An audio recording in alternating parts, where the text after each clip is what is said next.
आज सर्व कामं झाल्यानंतर ज्वारीचं दळण करायला घेतलं। ज्वारीचं दळण झाल्यानंतर म्हटले माझ्या घराची एखादी हलकी झलक दाखवावी। हे आहे माझं स्वच्छ आणि नीटनेटकं घर। आज घरातली सर्व कामं लवकर झाली आहेत आणि आषाढ महिना सुरू होऊन पण बरेच दिवस झाले, तरी पण मी अजून कापण्या आज मी कापण्या माझ्या आईच्या पद्धतीने करणार आहे, एकदम पारंपरिक पद्धतीने।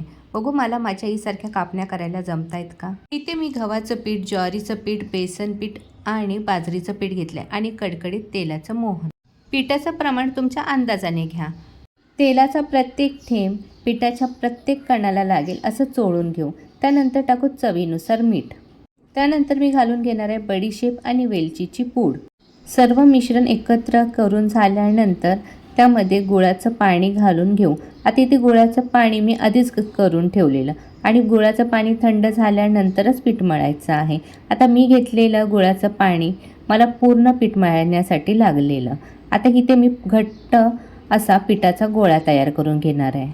10 मिनिटांसाठी मी पीठ मुरायला ठेवून दिलं आणि 10 मिनिटांनंतर पिठाचे समान आकाराचे गोळे तयार करून घेतले आणि नंतर पोळी लाटायला घेतली। कापण्या प्रत्येकाला आवडत असल्या तरी खाण्याची पद्धत मात्र प्रत्येकाची आपापली वेगळी असते। आता आमच्या घरी कोणाला कापण्या नरम आवडतात तर कोणाला कुरकुरीत। आता ज्यांना नरम कापण्या आवडतात त्यांच्यासाठी जाड पोळी लाटून घ्यायची आणि ज्यांना कुरकुरीत आवडतात त्यांच्यासाठी पातळ पोळी लाटून घ्यायची आणि त्यावर खसखस लावून घ्यायची। आता घरात खसखस नसली तर कटकट करायची नाही, अशा पण कापण्या न खसखस लावताही छान होतात। इथे माझी पोळी लाटून तयार आहे। आता मी इथे जास्त जाड पण नाही आणि पातळ पण नाही, मध्यम आकाराची अशी पोळी लाटून घेतली आहे। प्रत्येकाच्या आवडीनुसार थोड्याशा मी कुरकुरीत आणि थोड्याशा नरम कापण्या तयार करून घेणार आहे। कापण्याला शक्यतो त्रिकोणी आकारच देतात, मी पण त्रिकोणी आकारातच कापण्या कापून घेणार आहे। मी आधीच एका बाजूला तेल गरम करायला ठेवलेलं। आता तेल गरम झालंय, आता आपल्या एक एक करत आपण कापण्या तळून घेऊ। कापण्या मी मध्यम आचेवर तळून घेणार आहे।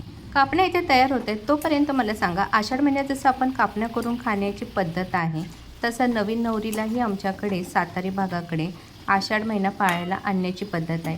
तुमच्याकडे आहे का तर मला कमेंट्समध्ये नक्की सांगा। आणि हे बघा, इकडे मी अशा कुरकुरीत आणि खुसखुशीत छान अशा कापण्या तयार करून घेतल्या आणि माझ्या नेहमी सवयीप्रमाणे पहिलं माझ्या स्वामींना आणि नंतर मी खाल्ल्या आणि खूप खरंच छान झालेला। व्हिडिओ आवडला असेल तर व्हिडिओला लाईक शेअर सबस्क्राईब करा। धन्यवाद।